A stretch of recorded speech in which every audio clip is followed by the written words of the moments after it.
Brian, FanFest tomorrow starts at 2, ends at 10, and I know there's a possibility of storms in the forecast for tomorrow. And that's unfortunately the prime time for the heating and the humidity to try to get things going and rolling. It'll probably be not necessarily right at 2 o'clock, but later on in the afternoon where First Alert Live radar will come to life and show you some of those showers and thunderstorms popping through. And actually, we'll put it to the test before dawn tomorrow. So here's a look at what we're talking about with our changes and alert days. We talked about that on Saturday because of that severe weather risk, especially the second batch of rain that'll be moving through.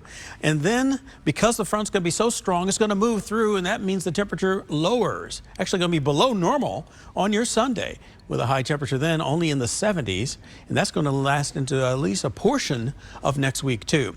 But back to tomorrow before that happens. Damaging winds #1, large hail can't rule that out. Flash flooding is also there because we could see training. In other words, thunderstorms will move over the same area over and over again.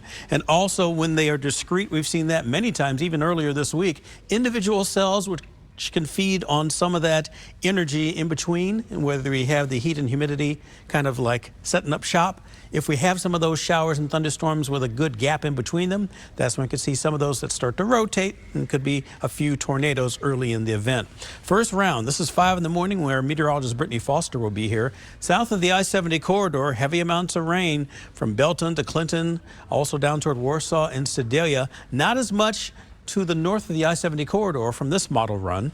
This is now high noon, and we're looking pretty dry. But if we have sunshine, that makes things a little more unsettled. And this is what we were talking about with Chris and Laura.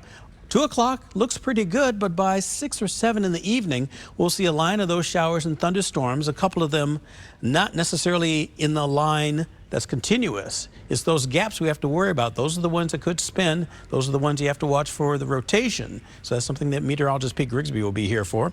And as we're going toward the evening hours, that moves through between 7 and 9 for the Kansas City Metro, dips farther down to the east and southeast toward Warrensburg, Sedalia, and Clinton later on. As we're looking at the stadium, that dew point quite low, which is why it's so comfortable if you're heading out this evening. 52 is that number. We're at 82 degrees with a south to southwest wind at 7 miles an hour, but that south to southwest wind will start to bring in the clouds and eventually the chances of rain too. And that's why it's an alert day tomorrow. 66 in the morning, afternoon high of 82. We'll start with that cloudy sky trying to develop and a few rain showers as well.